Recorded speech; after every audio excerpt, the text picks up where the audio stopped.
Halo pemirsa, apa kabar Anda hari ini? Senang sekali saya Raden Madlias dapat kembali menemani Anda dalam sebuah program talkshow inspiratif. Ini dia Bincang Sehati.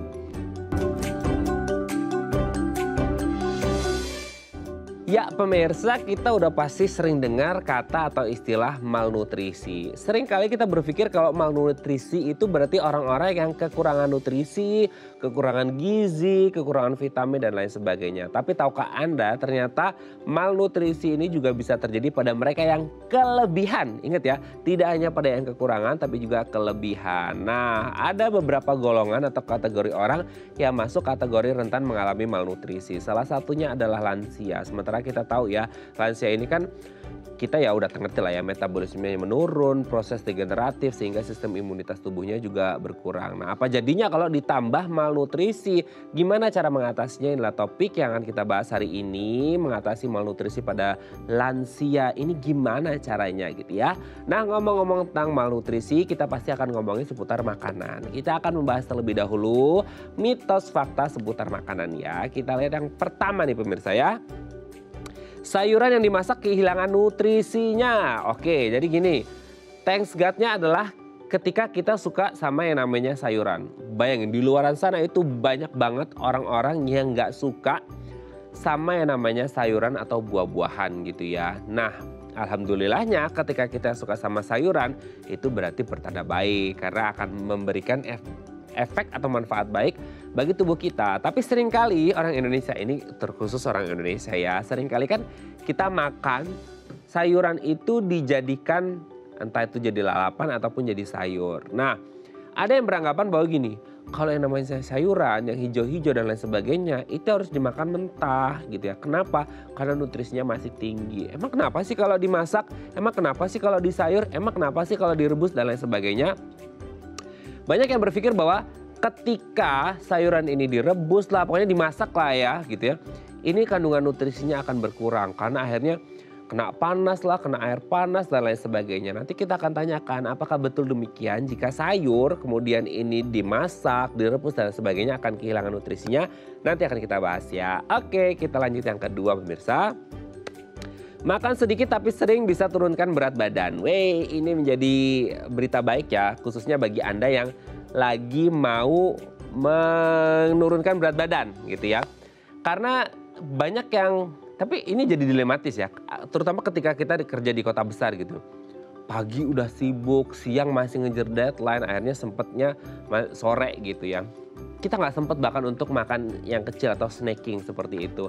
Tapi ketika kita bisa melakukan itu dengan harapan ekspektasinya adalah ya udah deh aku makannya sedikit-sedikit porsinya tapi sering supaya berat badan aku menurun gitu.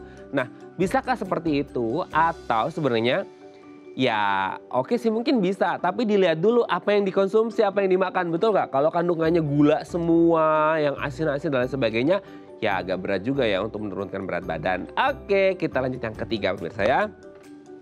Melewatkan sarapan sebabkan berat badan naik. Oke, kalau tadi adalah makan dalam porsi kecil tapi sering bisa katanya bisa menurunkan berat badan. Sekarang adalah yang skip the breakfast ya. Ada kan tim yang kadang-kadang aduh udah gak sempet sarapan ya karena harus udah, apalagi untuk yang sudah berkeluarga dan punya anak kecil, harus ngerawat si adiknya lah gitu, si bayinya lah, nyiapin makanan lah, MPASI-nya lah dan segala macamnya. Udah gitu di jalan macet lah gitu ya, udah sampai di kantor udah langsung kerjaan dan lain sebagainya. Jadi nggak sempet namanya sarapan, ujung-ujungnya ketemunya sama lunch atau makan siang. Nah, apakah benar demikian bahwa ketika kita melewatkan sarapan bisa membuat berat badan naik? Waduh, ini kalau benar maka akan ada lebih banyak orang yang akan sarapan gitu ya. Oke, kita lanjut yang keempat pemirsa. Buah beku tak lebih baik dari buah segar.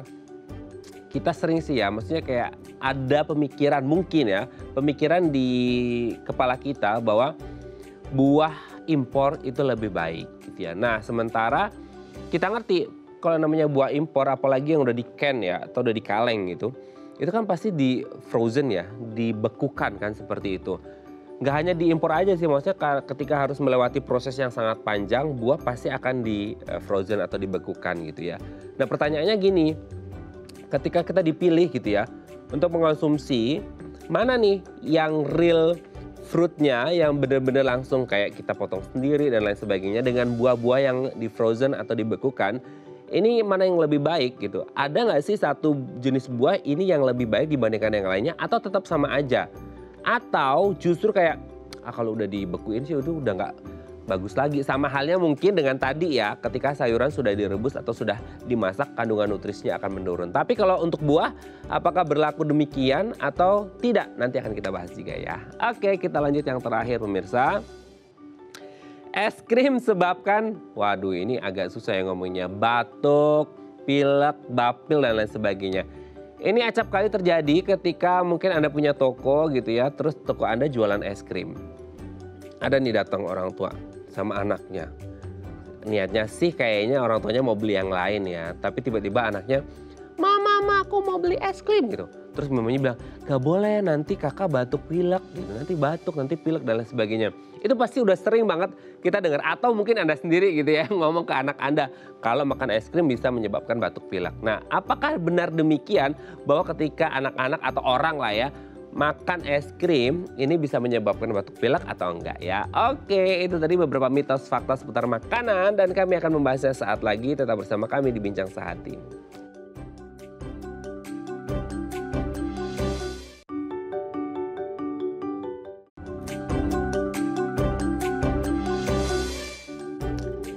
Baik, karena masih bersama kami di Bincang Sehati. Tadi di segmen sebelumnya kita sudah membahas ya beberapa mitos fakta seputar makanan. Nah, untuk membahasnya telah tersambung bersama kami di sambungan Zoom dengan Dr. Florentina M. Raharja, MGizi SPGK, dokter spesialis gizi klinik dari Rumah Sakit Royal Taruma. Kita sapa terlebih dahulu ya. Halo, selamat pagi Dr. Florentina, apa kabar dok?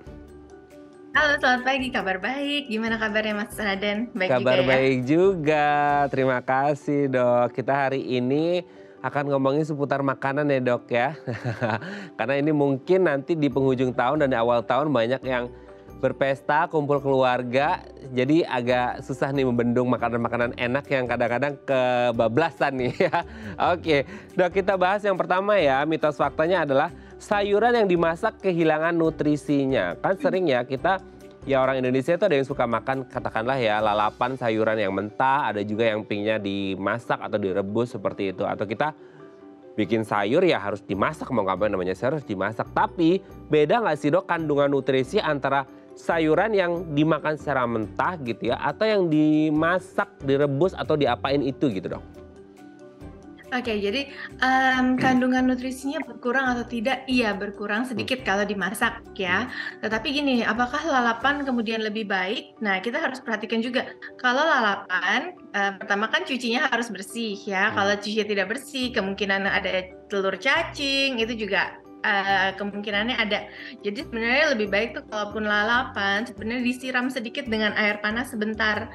Jadi udah dicuci bersih, kemudian disiram sedikit dengan air panas, baru kita makan gitu. Jadi higienisnya juga terjaga gitu ya. Kemudian kalau misalnya dimasak gimana sih? Kalau dimasak, sayuran bisa berkurang zat gizinya, tetapi bukan artinya kemudian sayuran ini nggak ada zat gizinya lagi, tetap ada zat gizinya.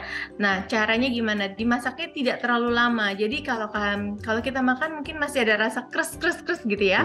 Nah, itu sebenarnya sayurannya masih lebih baik dibandingkan sayur yang sudah layu sekali kalau sampai dimasak terlalu lama ya. Pasti vitamin larut vitamin larut airnya juga pasti akan berkurang gitu ya. Jadi masak dengan sedikit air, kemudian mungkin lebih baik kalau misalnya dikukus atau di steam atau ditumis hanya sebentar saja, jangan sampai terlalu layu.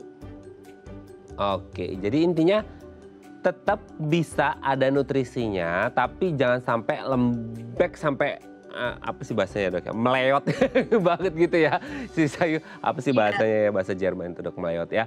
Gitu. Tapi kalau maupun lalapan juga harus dipastikan bahwa itu benar-benar bersih ya. Karena kan kita nggak ngerti di pasar, di mana-mana kelihatannya sih bersih di mata kita, tapi kan kita nggak tahu ya. Kalau di mikroskop, oh ternyata banyak sekali gitu ya cacing dan lain sebagainya. Oke, kita lanjut yang kedua ya dok ya. Makan sedikit tapi sering bisa menurunkan berat badan. Wah, ini kalau bisa kejadian benar, fakta gitu ya. Ini pasti akan banyak perempuan ya. Ini perempuan yang langsung menuju ya, yang akan melakukan itu gitu. Tapi bener gak sih dok? Maksudnya makan sedikit gitu ya porsinya, tapi sering gitu itu bisa menurunkan berat badan. Tapi kayaknya harus dilihat-lihat dulu juga ya dok, ya apa yang dimakan. Benar, tergantung Mas. Jadi Oke. benar sekali kata Mas Radin ya, apa yang dimakan ya. Jadi kalau misalnya sedikit tapi sering, tapi yang dimakan misalnya sedikit itu kue lapis atau cake, nah sama aja ya. Jadi total kalorinya, yang Iya. penting adalah total kalorinya Hmm, bukan sedikit tapi sering.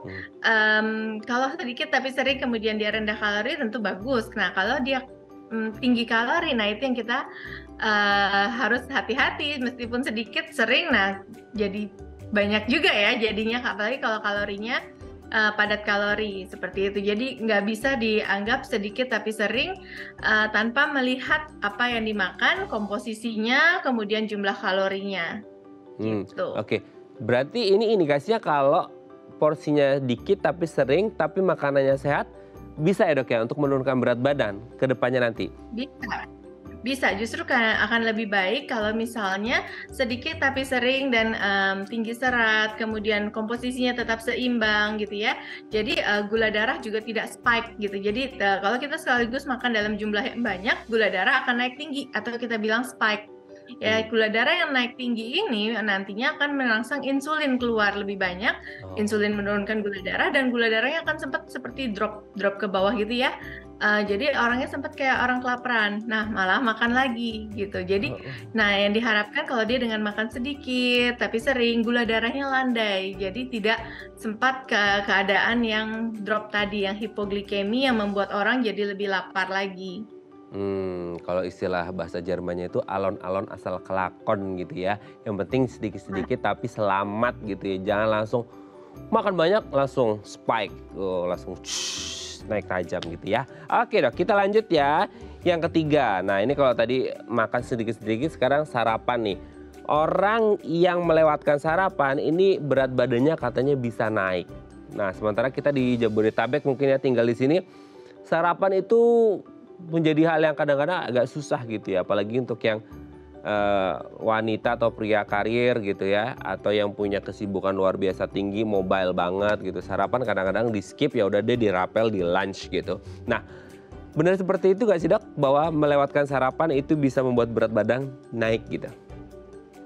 jadi tergantung, Hmm.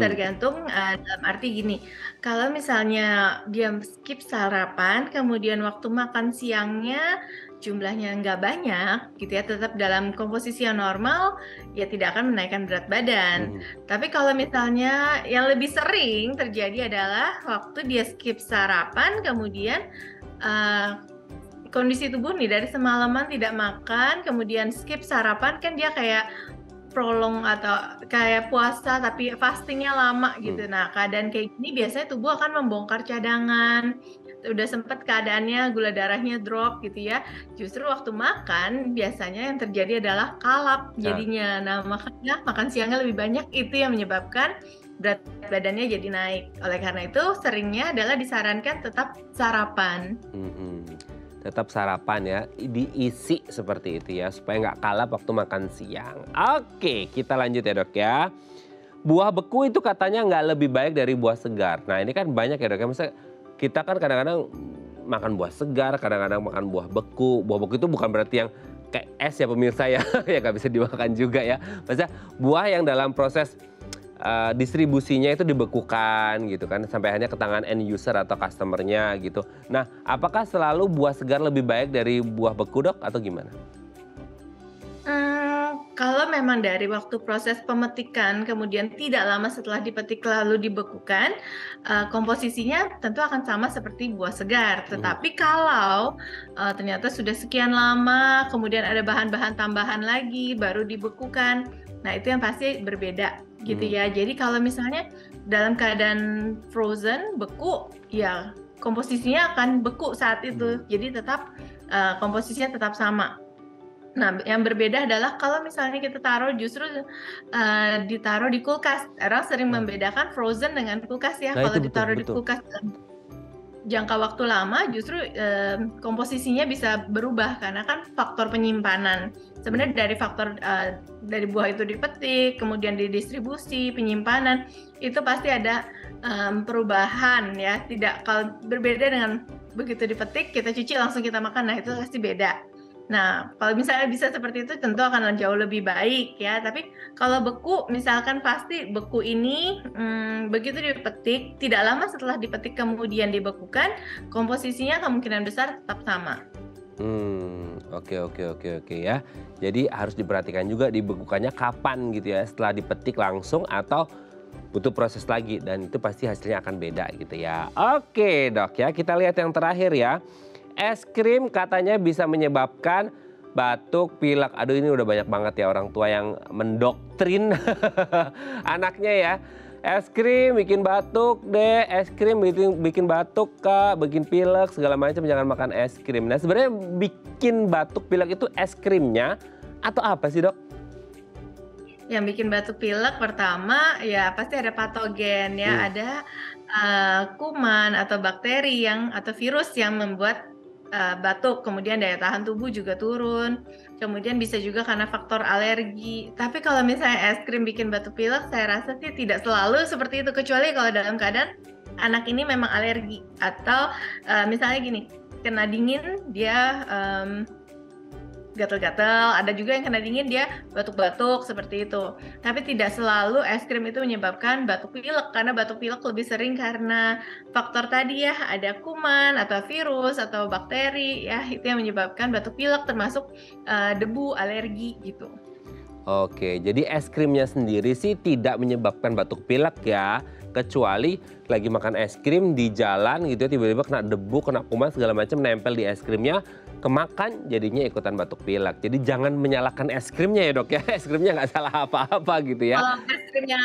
Kalau es krimnya kena kuman sih jadinya malah diare ya nanti. Nah begitu, justru lebih parah lagi ya, tidak hanya batuk pilek malah bisa jadi diare juga gitu ya. Jadi jangan salahkan es krimnya. Oke, thank you Dr. Florentina, ini sudah terjawab mitos fakta seputar makanan. Nanti kita lanjut lagi ngomongin malnutrisi pada lansia ya dok ya.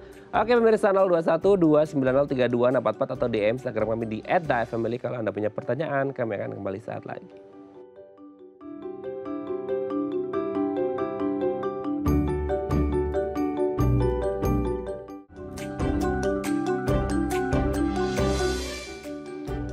Baik, karena masih bersama kami di Bincang Sehati, kita masih membahas tema kita hari ini seputar malnutrisi pada lansia. Kalau Anda punya oma opa di rumah gitu ya, kayak susah makan atau makannya berlebihan, boleh ya. Konsultasi di 021 290 3244 atau DM Instagram kami di @dafamily. Kita masih bersama dengan Dr. Florentina M. Raharja MGizi SPGK, spesialis gizi klinik dari Rumah Sakit Royal Taruma. Dok, kita lanjut lagi. Sebelum kita ngomongin malnutrisi, nutrisi itu apa sih dok? Kan selama ini mungkin kita kenal kayak nutrisi lah, gizi lah, vitamin lah, mineral, itu banyak banget istilah-istilahnya. Orang awam taunya ya udah makan yang sehat, makan makanan yang sehat, insya Allah kita sehat, udah gitu aja gitu. Tapi kita nggak ngerti nutrisi itu apa, gizi, vitamin dan lain sebagainya. Gimana itu dok?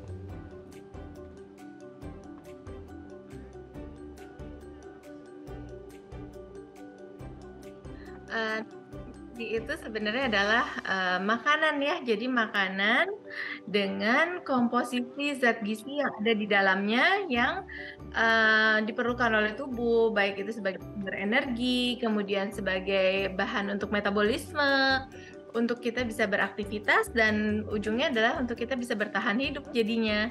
Jadi nutrisi itu ya makanan, balik lagi.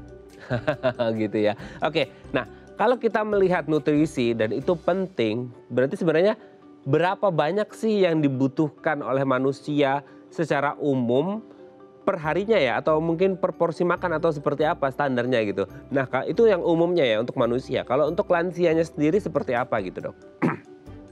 Ya, jadi gini, kalau nutrisi itu sendiri kan ada zat gizi ya. Zat gizi itu dibagi lagi nih, ada karbohidrat, ada protein, ada lemak, kemudian ada vitamin dan mineral ya. Jadi kalau kita sebut makronutrien atau zat gizi makro itu adalah karbohidrat, protein, lemak.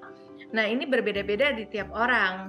Jadi tidak bisa disamaratakan karena kan tergantung berat badan, usia, kemudian tinggi badan, aktivitas, kemudian ada penyakit atau tidak. Nah, itu tiap orang adalah berbeda gitu. Jadi kebutuhan perharinya tentu harus diperhatikan ya. Yang paling gampang adalah setiap hari di makanan komposisinya harus ada semua. Jadi gizinya kita katakan gizi seimbang. Jadi ada karbohidrat, protein, lemak, dan jangan lupa vitamin dan mineral. Jadi meskipun vitamin dan mineral ini komposisinya sedikit, mikronutrien atau zat gizi mikro, tetapi perannya besar sekali dalam tubuh kita. Karena metabolisme baik kan tadi karbohidrat, lemak, dan protein itu tidak akan jalan kalau vitamin dan mineralnya kurang ya. Jadi kayak misalnya ibaratnya mobil itu adalah bahan bakarnya, jadi yang karbohidrat, lemak sebagai bahan bakar, kemudian vitamin dan mineral ini kayak olinya. Jadi kalau misalnya olinya nggak ada ya macet juga gitu. Oke. Tapi ini semua harus lengkap. Harus lengkap ya. Tapi kan kita orang awam nggak ngerti ya dok, ya maksudnya ini komposisinya berapa, ini kandungannya berapa gitu ya. Kita kan orang awam maksudnya kayak kalau sayur, misal sayur berapa ons gitu ya, atau berapa gram, itu mungkin kita bisa menakar ya pakai timbangan, katakanlah seperti itu. Tapi kalau untuk kayak kandungan gizinya seperti ini itu memang harus ada formula khususnya ya, maksudnya rumus khususnya supaya kita ngerti dengan berat segini sebenarnya kandungan sayur ini mengandung ini berapa gram gitu. Itu sudah ada takarannya sendiri dan itu harus disesuaikan dengan body mass index-nya masing-masing orang berarti ya dok ya. Ya, dan gini sebenarnya untuk cara gampangnya adalah setiap kali makan usahakan sepertiganya atau setengah piring itu adalah sayuran. Jadi seringkali sayuran justru cuma 1-2 sendok ya. Nah, harusnya sayuran itu 1/3 sampai setengah piring. Nah, seperti gampangnya kayak gitu. Gampangnya makanan itu kita bagi 3 ya. 1/3 itu misalnya sayuran, 1/3 lagi karbohidrat, 1/3 lagi adalah protein. Gitu. Tergantung nanti kalau misalnya pada keadaan-keadaan tertentu mungkin jumlah proteinnya harus lebih tinggi, mungkin yang ini karbohidratnya harus lebih sedikit. Nah, itu tiap orang akan berbeda lagi, tapi diusahakan setiap kali makan komposisinya ada. Nah, lemak ada di mana? Lemak itu kan ada di daging juga ada, waktu kita masak kadang ada minyak gitu ya. Nah, itu juga ada komponen lemaknya, jadi sumber lemaknya. Sementara vitamin dan mineral tadi dari sayuran, kemudian jangan lupa buah, itu buah juga dimakan. Jadi itu adalah komponen vitamin dan mineralnya kita juga dapatkan dari buah-buahan gitu. Oke, jadi buah sayur jangan hanya jadi pajangan ya, tapi harus dimakan. Oke, dok, kalau kita ngomongin malnutrisi, nah tadi kita udah bahas nutrisinya gitu ya. Nah sekarang malnutrisi gitu. Malnutrisi ini kondisi yang seperti apa bisa masuk kategori malnutrisi? Kan kita sering kepikirnya, oh ini pasti makanannya junk food mulu gitu ya, nggak sehat, dia pasti malnutrisi gitu. Oke, kalau malnutrisi itu sendiri gini, malnutrisi berarti keadaan zat gizinya atau nutrisinya tidak sesuai dengan kebutuhan. Jadi ada malnutrisi itu bisa kelebihan, bisa juga kekurangan. Tapi orang seringkali menganggap malnutrisi itu kurang ya, tapi sebenarnya kelebihan itu adalah malnutrisi juga. Gitu. Jadi ini harus diperhatikan apakah kelebihan, apakah kekurangan, karena dua-duanya pasti punya dampak terhadap kesehatan ya. Kelebihan nanti dampaknya juga banyak, entah menjadi ke arah diabetes atau menjadi ke arah penyakit-penyakit lain ya, penyakit jantung dan teman-temannya yang sering kita hadapi sekarang. Nah, tapi kalau kekurangan ini juga ternyata bahaya, jadi menurunkan imunitas tubuh, kemudian mungkin orang yang akan mudah sakit, kemudian proses metabolismenya jelas akan lebih buruk lagi. Jadi kalau makin mudah sakit, waktu dia sakit kebutuhan energinya makin besar, dibongkar lagi, nah itu udah kayak berputar terus dan harus dihentikan. Oke, nah kalau malnutrisi pada lansia nih dok, ini kan malnutrisi bisa jadi kurang, bisa jadi lebih. Nah kalau untuk lansia ini kan kalau secara umum ya, kita nggak ngomongin nutrisinya, ini kan masuk kategori orang-orang yang rentan atau berisiko terkena penyakit ya, karena mungkin sistem metabolismenya udah menurun, proses degeneratif, kemudian imunnya juga udah pasti nurun. Nah ini tambah lagi malnutrisi. Ini kondisi yang seperti apa akhirnya bisa mengenai para lansia dok? Jadi pada lansia ini rentan sekali terjadi malnutrisi. Kenapa? Karena gini, lansia itu sendiri kan tadi ya udah ada gangguan tadi ya kayak kata Mas Raden, Hmm. dari pengecapannya juga sudah berubah, kemudian, cita rasa udah pasti turun ya. Kalau misalnya apalagi kalau terjadi defisiensi vitamin dan mineral, misalnya terjadi defisiensi B12 atau terjadi defisiensi zinc, ini udah pasti mengganggu untuk cita rasa ya. Kemudian ditambah lagi kalau keadaan-keadaan misalnya, lansia dalam keadaan sakit, entah itu anemia, entah itu diabetes, hipertensi, atau penyakit kronis lain seperti gagal ginjal, nah itu juga pasti punya pengaruh lain lagi. Nah, pada lansia kita mesti perhatikan resiko dia untuk malnutrisi, terutama asupan makanannya yang tidak seimbang. Itu kenapa? Karena dari gigi aja udah kadang tidak lengkap ya. Gigi tidak lengkap, kemudian mengunyah susah, udah pasti pilihan Betul. makanannya menghindari semua yang keras. Jadi Betul. daging, entah itu ayam, entah itu daging merah, pasti udah dihindari ya. Dari awal sudah dijauhkan dulu gitu, atau sudah memilih untuk tidak makan seperti itu.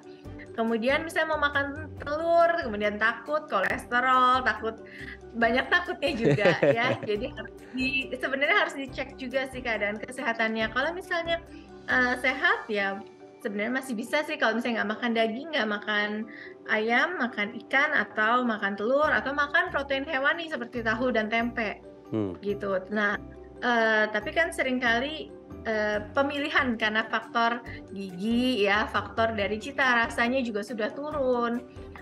Kemudian ada lagi faktor misalnya mual karena mungkin banyak obat-obatan yang diminum. Ini juga salah satu efek obat kan juga membuat rasa mual ya. Apalagi semakin banyak obat, interaksi antar obat ya bisa bikin orang juga jadi mual juga. Betul. Kemudian ada lagi mungkin pantangan tertentu, misalnya mereka dengan hipertensi, mereka dengan diabetes, udah makanan nggak ada rasa, tidak boleh garam atau garamnya sedikit, kemudian nggak boleh makan banyak yang tidak boleh gitu ya. Jadi kan makin nggak mau makan ya orangnya ya. Terus belum lagi ditambah misalnya nih sosial ekonomi, kemampuan beli, kemampuan menyiapkan makanannya juga tidak ada gitu. Jadi semakin turun ya gitu, semakin apa ya, asupan makanannya semakin sedikit dan kemungkinan untuk defisiensi berbagai macam zat gizi baik itu makro maupun mikro juga kemungkinannya akan meningkat gitu. Nah ini harus benar-benar lansia itu perlu diperhatikan karena semakin orang semakin tidak makan, imunitas juga turun, lebih mudah sakit. Nah kalau sudah sakit pada lansia kan lumayan juga ya, pasti penyembuhannya lebih lama dibandingkan mereka yang masih usia produktif. Oke ya. Jadi memang kondisinya seperti itu ya. Nah, selanjutnya juga kita ingin tahu nih dok, ketika akhirnya seorang lansia ini mengalami malnutrisi, apakah itu kekurangan atau kelebihan, kita ingin tahu juga kondisi tubuhnya seperti apa sih dok?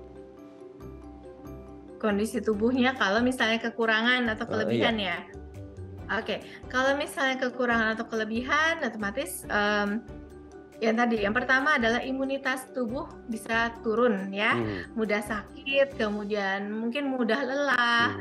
Terus kalau misalnya tadi protein atau bahan makanan sumber protein justru banyak dihindari karena faktor keras gitu ya.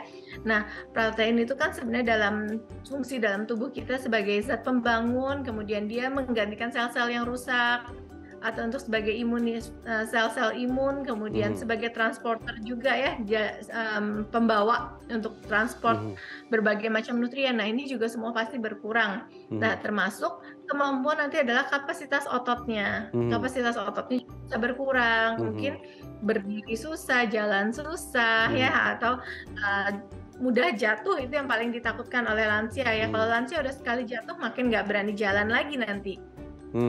Ya biasanya kemungkinannya terus nanti untuk tulang juga kan udah keropos gitu ya, udah faktor usia saja sudah membuat dia tulangnya komposisi tulangnya sudah berkurang, ditambah lagi dengan asupan makanannya tidak terjamin, tambah tidak ada aktivitas, nah itu fungsi-fungsi ototnya juga akan semakin turun ya. Jadi kapasitas fungsional kalau kita katakan kemampuan untuk beraktivitas juga nantinya akan semakin turun lagi. Kemudian bisa juga dari makanan yang sedikit atau makanan yang kurang, kemudian nanti terjadi anemia. Kan Oh. kalau udah anemia, bawaannya lemas, cepat lelah ya, makin tidak ada semangat lagi. Nah ini kan kayak lingkaran setan juga ya, jadi muter terus gitu ya. Jadi faktor-faktor ini yang harus di kita lihat nih apa penyebabnya, kemudian ini yang harus diintervensi gitu. Jangan sampai Oke. dibiarkan kemudian nanti kalau anemia berkepanjangan juga berisiko ke jantung juga gitu. Oke. Oke ya. Ini menjadi pertanyaan penting dan concern banyak orang ketika ngomongin lansia rentan malnutrisi karena banyak lansia yang ogah makan, susah makan. Nah, nanti akan kita bahas di segmen selanjutnya ya, Dok ya. Oke, pemirsa 021 290 32644 atau DM Instagram kami di @dafamily kalau Anda punya pertanyaan, kami akan kembali saat lagi.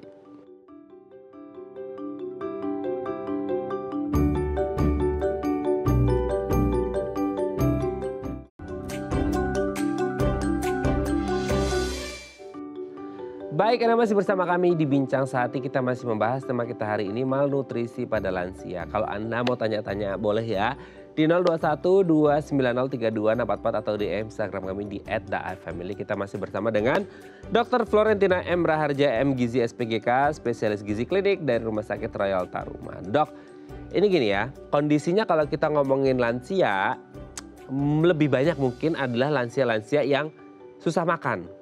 Karena berbagai faktor. Tadi Dokter Florentina udah nyebut ya, ada yang giginya udah mulai ompong gitu ya.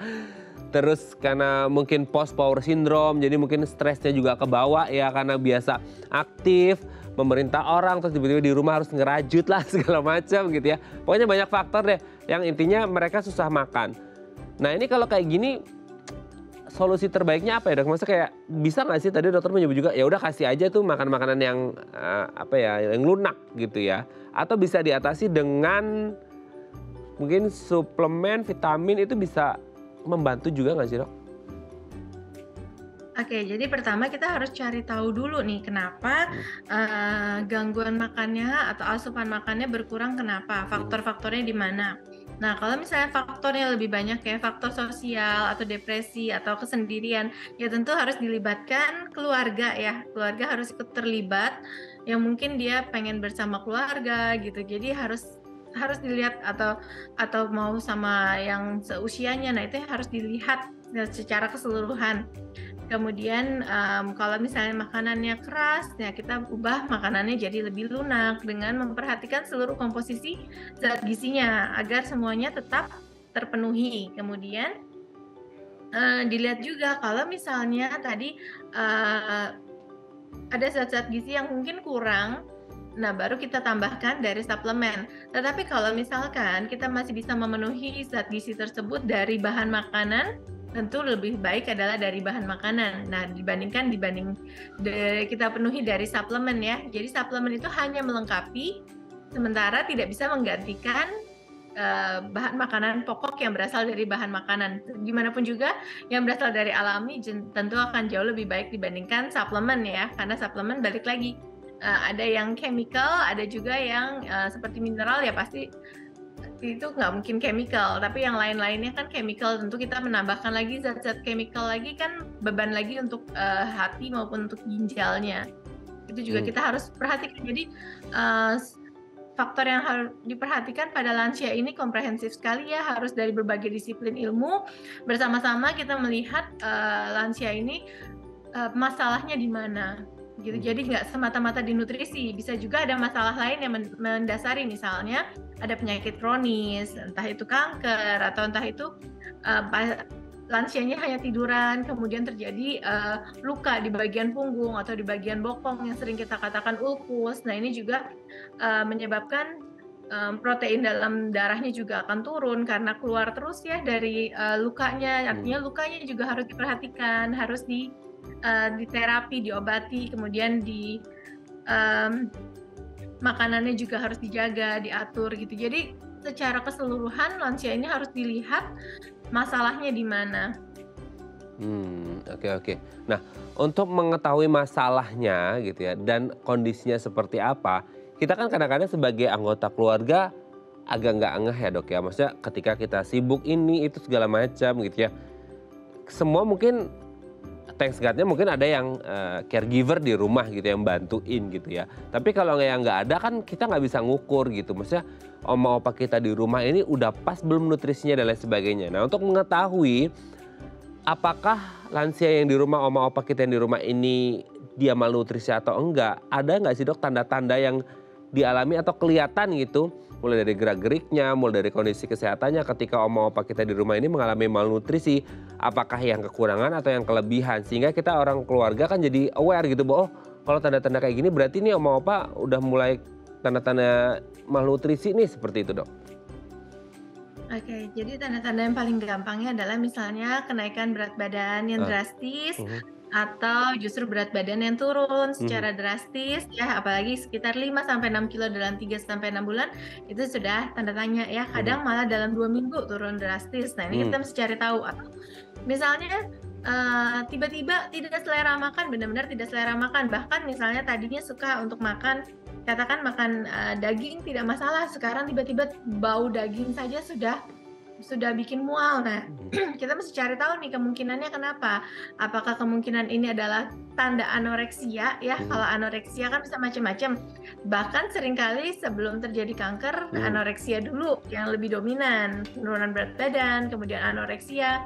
Nah, ini kita harus perhatikan. Kemudian misalnya jadi lebih mudah capek atau berdebar-debar atau misalnya lebih pucat gitu ya, kan kelihatan kalau pucat jangan-jangan ada anemi atau ada perdarahan yang kronis yang kita mungkin tidak lihat misalnya waktu buang air besar, ternyata buang air besarnya kehitaman, itu kan sebenarnya ada darah ya, ada darah jadi atau emang bercampur dengan darah segar. Nah itu kan hal-hal kecil yang mungkin tidak terlihat, nantinya begitu dicek nggak taunya HB-nya sudah rendah. Nah itu harus diperhatikan juga. Kemudian misalnya gula darah, katakan tadi yang kelebihan, ada diabetes, kemudian gula darahnya tinggi sekali, atau gula darahnya tidak terkendali nih, HbA1c, hemoglobin yang mengikat gula dalam 3 bulan itu kan bisa dipantau, kemudian HbA1c-nya tinggi sekali. Nah ini kan artinya selama 3 bulan pengendalian gula darahnya tidak baik, atau tensinya naik turun. Nah itu juga mungkin faktor-faktor dari makanan gitu.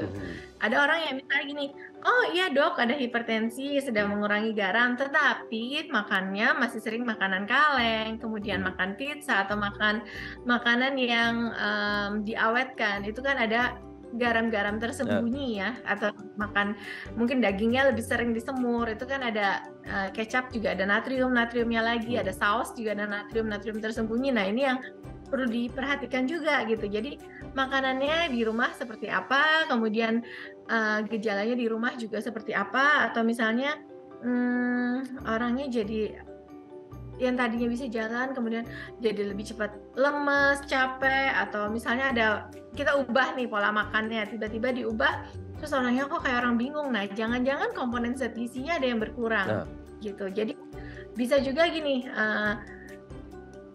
penurunan berat badan drastis, kemudian dicek ada yang cek marker-marker gitu tidak ada apa-apa, tapi ternyata terjadi defisiensi mineral atau vitamin yang bikin orang ini jadi tidak ada selera makan. Dia bilang, dok semua makanan nggak ada rasanya gitu, jadi nggak bisa makan gitu, semua nggak ada rasanya gitu. Jadi tiba-tiba berat badan turun drastis sampai 10 kilo. Nah itu harus kita cari tahu kenapa, cita rasa berubah atau mual atau kenapa, apa yang terjadi, atau misalnya diare, atau misalnya berat badan naik drastis. Nah naik drastisnya ini apakah naiknya karena lemak atau naiknya karena penimbunan air, misalnya terjadi asites ya, kita katakan ada air bebas di dalam rongga perut gitu. Jangan-jangan ada faktor lain lagi gitu, ada penyakit lain. Oke dok, sebelum kita lanjut ini ada DM Instagram, aku bacakan dulu ya dok ya. Ini dari Bu Shirley nih.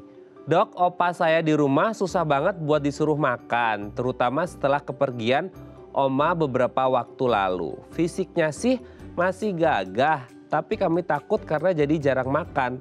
Ada tips nggak sih biar opa saya mau makan lahap makan ada tips biar opa saya mau lahap makan nggak ya? Terima kasih Ibu Shirley. Dok, ini ada pertanyaan dari Bu Shirley ya, opanya baru kehilangan oma dan jadi susah makan. Gimana tipsnya biar bisa lahap makan? Tapi nanti mungkin dijawabnya setelah break ya dok ya. Kita akan break terlebih dahulu, nanti kita akan jawab tipsnya, pertanyaannya di segmen terakhir ya dok ya. Baik pemirsa 021 290 3244 atau DM Instagram kami di @dafamily kalau Anda punya pertanyaan. Kami akan kembali saat lagi.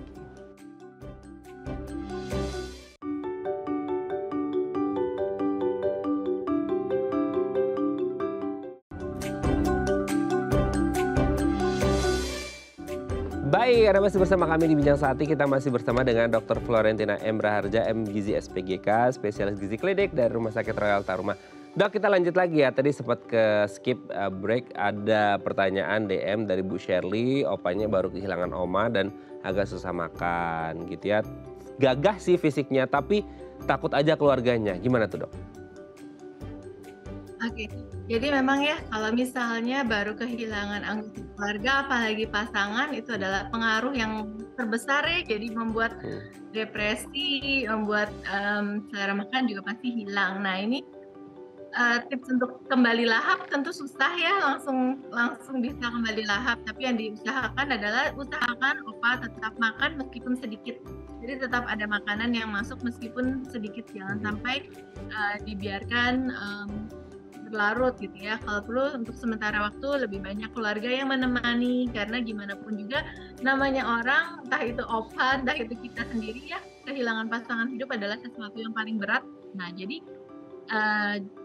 diusahakan untuk ditemani dan makanan mungkin ditanya apa yang dia suka, makanan kesukaannya gitu ya, makanan yang atau kita sediakan snack yang meskipun sedikit gitu ya, kecil tapi diusahakan yang padat kalori gitu, misalnya kayak risoles gitu kan juga lumayan ya untuk menambahkan kalori gitu. Jadi diusahakan tetap makan, jangan dibiarkan opa ini nggak makan. Untuk kembali lahap itu pasti perlu waktu gitu. Jadi itu aja sih yang bisa saya katakan. Oke, jadi jangan sampai dipaksa ya dok ya, karena kan takutnya keluarganya sebenarnya sih nggak maksa, nggak marah ya, tapi karena rasa worry-nya, rasa khawatirnya karena nggak makan ya, gimana sih opa nggak mau makan gini-gini, ini demi kesehatan opa, itu kalau kayak gitu malah jadi trauma nggak sih dok? Sebenarnya sih lebih balik ke arah lebih dimengerti dulu dalam keadaan sekarang ya, yang Oke dok ya, oke. Penanganan pertama ketika lansia mengalami malnutrisi gitu, setelah tanda-tanda tadi sudah dijelaskan apa dok? Apakah harus memberikan makanan yang lunak atau seperti apa? Pertama harus dibawa dulu ke dokter, dicek dulu ya, dilihat dulu keadaannya gimana. Kemudian tentu kita akan tentukan makanannya yang terbaik. Misalnya masih bisa makanan padat atau makanan yang dibuat lebih lunak, mungkin untuk proteinnya entah itu disaring atau entah itu dicincang halus gitu ya. Jadi kalau kayak makanan pendamping ASI dulu ya, kan kita bikin adalah makanan yang lunak dengan proteinnya juga sudah tercampur gitu, seperti mungkin bukan bubur saring tetapi lebih ke arah nasi tim gitu ya, kalau untuk lebih mudah dikonsumsi untuk lansia. Kemudian kalau memang pada keadaan tertentu di mana memang makanan itu susah sekali untuk diterima, entah itu konsistensi padat maupun lunak, mungkin dapat dipikirkan adalah bentuk makanan cair gitu. Tentu komposisinya juga balik lagi harus dilihat, jadi apa saja yang harus di blender kemudian diberikan kepada lansia yang ada tadi. Oke ya, itu penanganan yang mungkin bisa dilakukan ya untuk mengatasi ya apa yang ada di depan mata aja gitu ya dok ya. Oke dok, kita lanjut ngomongin tips dok untuk mencegah terjadi malnutrisi pada lansia ya. Beberapa tips yang mungkin akan kita sempat bahas kali ini. Nah, kalau makanan udah ketemu tadi ya, makanan yang lunak, yang kira-kira enak dimakan, udah nggak susah gitu. Karena kan kita berpikirnya banyak ya, udahlah giginya udah ompong gitu ya, sorry to say, dan lain sebagainya seperti itu. Nah, yang kedua juga terhidrasi gitu. Terhidrasi dengan baik ini dalam artian mungkin gini ya dok ya, maksudnya ada air minum juga, cuman mungkin juga ada hal yang lain mungkin seperti jus-jusan gitu, itu juga bisa bagus nggak sih untuk kesehatan oma opa di rumah supaya nggak mengalami malnutrisi, karena kan untuk makan mungkin agak berat, tapi kalau versi buah yang di jus itu bisa meminimalkan risiko terjadinya malnutrisi gitu. Terhidrasi dengan baik menjadi sangat penting untuk mengimbangi makanan yang nggak masuk secara optimal, Dok. Gimana tuh? Oke, pertama makanan tetap harus masuk di luar makanan Tetap tidak ya. memberikan cairan ya. Mhm. Jadi terhidrasi iya tentu harus terhidrasi apalagi biasanya ambang rasa hausnya pada lansia itu juga turun. Jadi kita harus perhatikan untuk kebutuhan cairannya apakah sudah minum atau belum. Apalagi kalau misalnya lansia ini kalau dia memakai diapers mungkin lebih gampang ya. Tetapi kalau dia harus bolak-balik ke kamar mandi dan ditambah dengan adanya kesulitan gitu ya untuk pindah dari kursi roda atau duduk ke tempat misalnya hanya berbaring, itu pasti mereka umumnya menghindari untuk minum. Nah, ini kita tugas juga ya, jadi Mhm. harus perhatikan kemungkinan untuk minumnya. Nah, tadi kalau misalnya jus buah boleh atau tidak, jus buah balik lagi itu adalah kebutuhan untuk mikronutrien. Mhm. Jadi kalau untuk makronutrien seandainya memang kurang, memang dari makanannya kurang, mungkin lebih mudah dipikirkan untuk makanan cair jadinya. Jadi makanannya yang di blender tadi. Kalau jus buah menggantikan kebutuhan nutrisi sehari itu kayaknya nggak bisa karena itu adalah mikronutrien. Oke ya. Jadi memang penting ya bagi kita untuk menyiapkan meals, makanan terbaik untuk para lansia yang ada di rumah kita seperti itu. Dan juga setelah kita ngomongin nutrisi, kita juga harus ngatur ya, Dok ya. Maksudnya kayak kan kadang-kadang lansia nggak ngerti ya apa yang dimakan. Pokoknya menurut mereka enak ya udah dimakan ya. Alhamdulillah sih, maksudnya itu mereka masih mau makan ya. Kan masih agak susah juga kalau untuk mereka yang susah makan. Tapi juga kita sebagai keluarga harus mengerti ya kandungan lemaknya, kandungan garamnya, kandungan gulanya supaya tidak berlebihan ataupun kekurangan seperti itu. Jadi pas lansianya bisa sehat terus, bisa panjang umur. Oke, Dokter Florentina, terima kasih sudah berbagi bersama kami pagi hari ini. Semoga oma opa di rumah atau yang punya lansia di rumah ini tetap sehat selalu gitu ya. Terima kasih, Dokter Florentina. Selamat pagi. Oke, semoga sehat selalu ya, Dok ya. Salam untuk keluarga di rumah dan teman-teman di Royalta Rumah. Oke pemirsa, itu tadi perbincangan kita. Semoga bermanfaat ya. Sarah dan Mbak Lias pamit. Sampai jumpa dan selamat beraktivitas kembali di hari Rabu yang indah ini. Bye.